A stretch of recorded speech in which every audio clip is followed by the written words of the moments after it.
Hi, welcome to DirtyShirt.info. My name is Jeff. What we're going to demonstrate today is soldering copper pipe. We've had a couple of projects going and I thought it'd be a good opportunity to check and see exactly how we did that. Down here on the bench I've got a couple of simple tools that we use to do that.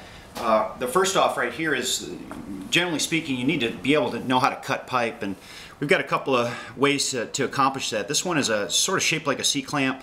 You just simply place the pipe in the middle and rotate the tool around. At the same time, after you take a revolution, you're going to tighten this up a little bit, and then you just continue on until the pipe actually cuts.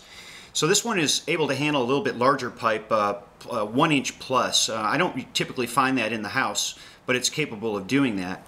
If you actually need to cut pipe within the wall, there's actually a smaller tool that's available. It doesn't handle such a pipe that's as large as the other one, but it's certainly as effective. It takes a little while longer because you're actually working inside the wall, but you can see it's just so much smaller, and there's not nearly the room requirements to get this tool to use. So that's how you cut pipe. In order to do the soldering, I generally use a propane tank that you can find in any home center.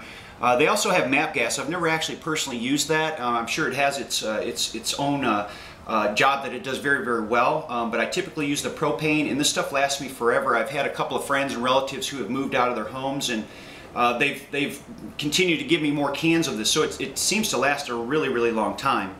I used to use an older tip that looks a little bit something like this, and it had replaceable ends for various configurations. This one spreads the flame out a little wider, and just unscrew the end, and that's how that's accomplished. And then there's actually another one here where if you don't want the flame to actually touch the work, it'll enable this tip to just heat up, and you just apply direct heat rather than the flame itself. So that's kind of the old style that I've had around the shop, and I just generally don't use these too often anymore. I did pick this one up, and this one works really, really well. It works off the same principle as your gas grill. You turn your gas on with the knob here and hit the starter switch, and it creates a spark just like your gas grill does. It's not a high-end tool. It was relatively inexpensive, and sometimes it doesn't work, so you just end up going back to the old lighter trick. So we're going to go ahead and install this on the propane tank, and then I'm going to go over and we're going to prep some copper and actually sweat those pieces together. So it just screws on, real simple, nothing to it. And because it is sort of a pistol grip style, it just makes handling the can a lot easier, or at least I find that it does. So I'm going to swing around to the other side of the bench here. And before we start the torch up, I'm going to go ahead and clamp the work down. We're going to do some prep work on this. It's just like any other surface preparation, such as wood or so forth. You need to be able to clean this up and get it done right, or else you're going to have problems later on. And I picked up a couple of tools to help with that. This happens to be a 3/4 inch pipe that I've got here, and this is what we're going to do the demonstration on. And I had to buy corresponding cleaning tools in order to mate with this. This one's for the outside of the pipe here, and it's got some wire and whatnot in it, and you just slip it over the end and you give it a few turns, and it'll take care of any dirt that's accumulated on the end of this pipe just by twisting it. It's really simple to do, and it does a really great job. You could use steel wool or emery cloth or sandpaper, anything that you need to in order to get that cleaned up. And it leaves this kind of this fine dust behind, but it does a really good job of cleaning it up nonetheless. And then for the corresponding piece, we're going to take and solder this onto the end, like so, okay? And there's another cleaner for that. It acts a bit like a reamer, and you just shove it up inside. Again, it's a 3/4 inch size tool for the appropriate pipe. So generally in the houses, I find that 1/2 inch and 3/4 are what you'll find, and those are the tools that I have to do this. So again, it has done the exact same thing on the inside. Let's test fit this here and see if we got any problems. It's a little tight because the copper itself is soft, and during shipping and handling and so forth, it will tend to deform a little bit. So now that's cleaned up a little bit, and the test fit is good enough, let's say. What I am going to do before I actually apply heat to this is we're going to add flux. And flux does a couple of things for you. One is it acts a bit like an acid.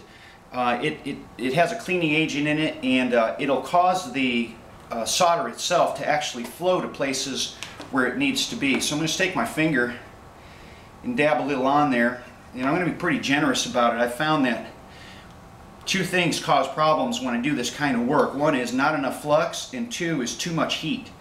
So I'm going to, really kind of give this a good coat. What will happen later on is that this flux, after we've applied heat to it, may end up pooling up inside the pipe. So if you're running, if this is a drinking water type of application, which it usually is, you want to flush that pipe out and make sure that you've run some water through it and try and get that old flux out. So there it is. That looks pretty thick to me. I'm also going to apply some to the mating piece. And again, pretty generous. I don't like to apply too little here, so that should do the job. Slide that on there. So right now this is ready for heat. What I'm going to do is clamp it down just to make it a little bit easier.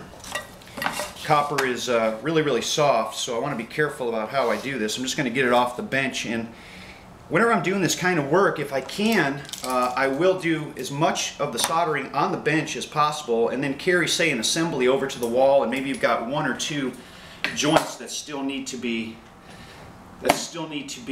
soldered. And it's just typically my favorite way to do it. It's just a lot easier to do on the bench, and you've got room, and you don't have problems with heat flames licking the wallboard or insulation that's inside the wall. So that's generally, if I can get away with it, I'll definitely do it on the bench first. But sometimes, you've got to snake things behind other things, and it can get a little bit complicated. So you need to kind of test fit as you go. So I think we're ready to go. Let's see if the automatic striker on this handle actually works.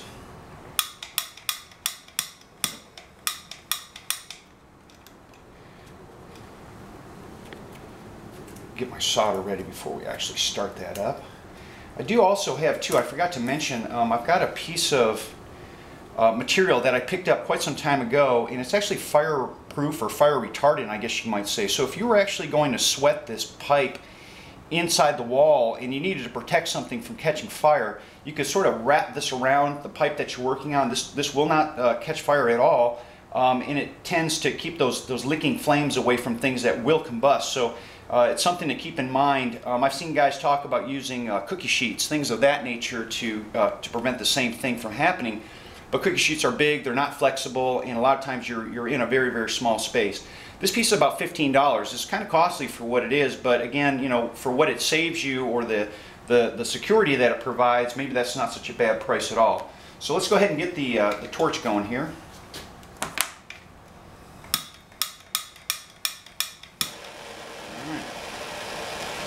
We get this up to about half flame. Just going to start by preheating the pipe, and then I'll test it with the end of the solder here to see where we're at temperature-wise. And what we want to do is, when things start to come together, when I touch this solder up to the pipe, it's just going to flow, and the flux serves, in large part to bring that flux all the way around the pipe.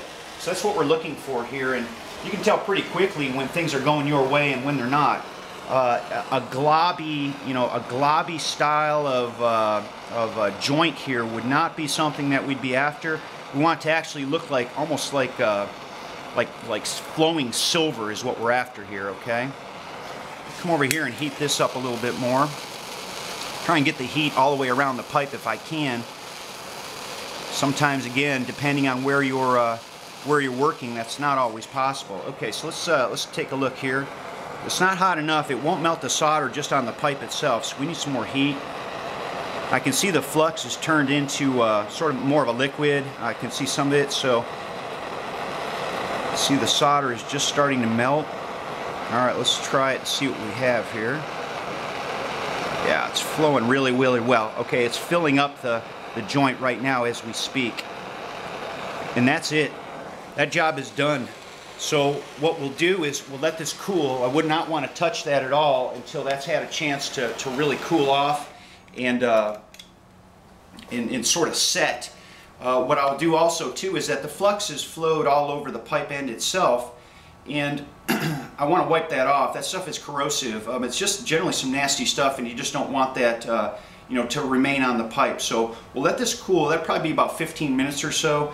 It's been my experience with metal that whenever you, like if you were going to take a wet rag or something and apply it, it like shocks the metal. It tends to change the properties, and I don't know if that would happen here, but I wouldn't recommend it. I don't do that when I weld ferrous metals and so forth. It just changes the properties. So we'll let that air cool, and that takes care of the job. Thanks for watching.